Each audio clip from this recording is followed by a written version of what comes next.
চলে আসলাম আপনাদের মাঝে নতুন আরেকটি রেসিপি নিয়ে। আর আজকের রেসিপি থাকছে গরুর জিহ্বা কিভাবে রান্না করি আমি।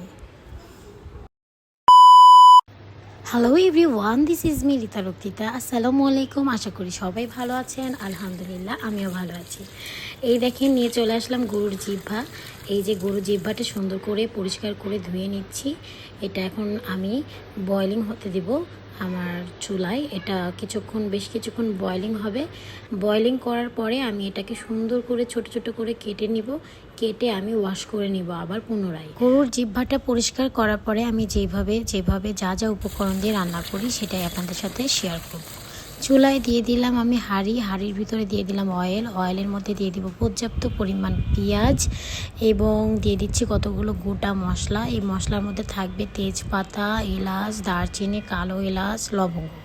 এখন দিয়ে দিব আদা বাটা দিয়ে একটু নেড়ে নিচ্ছি। দিয়ে দিলাম হলুদের গুঁড়া, মরিচের গুঁড়ো, ধনিয়ার গুঁড়ো, জিরের গুঁড়ো এবং সাথে আছে গরম মশলার গুঁড়ো।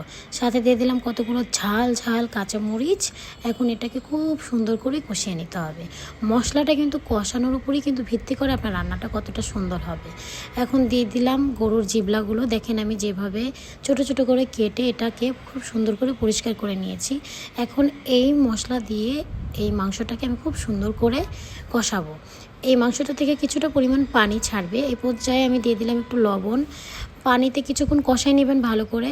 তারপরে এই যে পর্যাপ্ত পরিমাণ পানি দিয়ে আমি এটাকে ঢেকে দিলাম। ঢাকার পরে ইটস ডান। আমার গরুর জিহ্বা করা একদমই রান্না করা শেষ। দেখেন এটা হচ্ছে একদম লাস্ট মুহূর্তে আমার গরুর জিহ্বা হয়ে গেছে।